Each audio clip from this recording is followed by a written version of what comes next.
We previously covered how e-bikes work, but there is still some confusion on the difference between an electric bicycle and a motorized bike. Both are two-wheeled vehicles with similar sounding names but are very different on legal requirements, benefits, and riding style.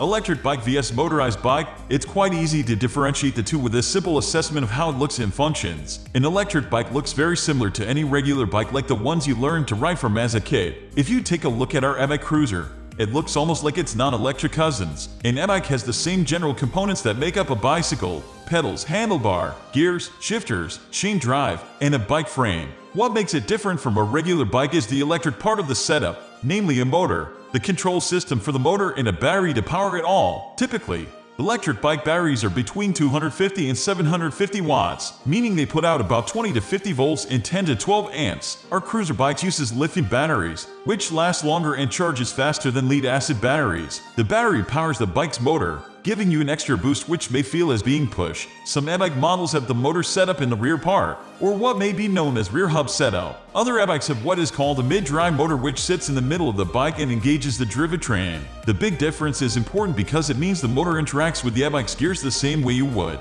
Avid bikers switching to e-bikes tend to gravitate towards the mid-drive. Recreational users and those with minor disabilities tend to favor the rear hub, as the control system is typically not dependent on operator input. With e-bikes, you can either choose to pedal the e-bike by yourself or let its motor assist you with the required force to move. The pedal assist also comes in levels, which allows you to control how much assistance you get from the motor. A motorized bike, on the other hand, is almost like a light motorcycle, scooter, or moped. While some are electric, others are still gasoline or internal combustion powered. It allows you to drive without any physical efforts at all. Motorized bikes are on the heavier side and can weigh about hundreds of pounds, which would make it impossible to power with your feet. Depending on the state, a motorized bicycle can be classified as a moped or motorcycle based on the speed and power of the engine. Some states require insurance, license, and registration to operate a motorized bicycle.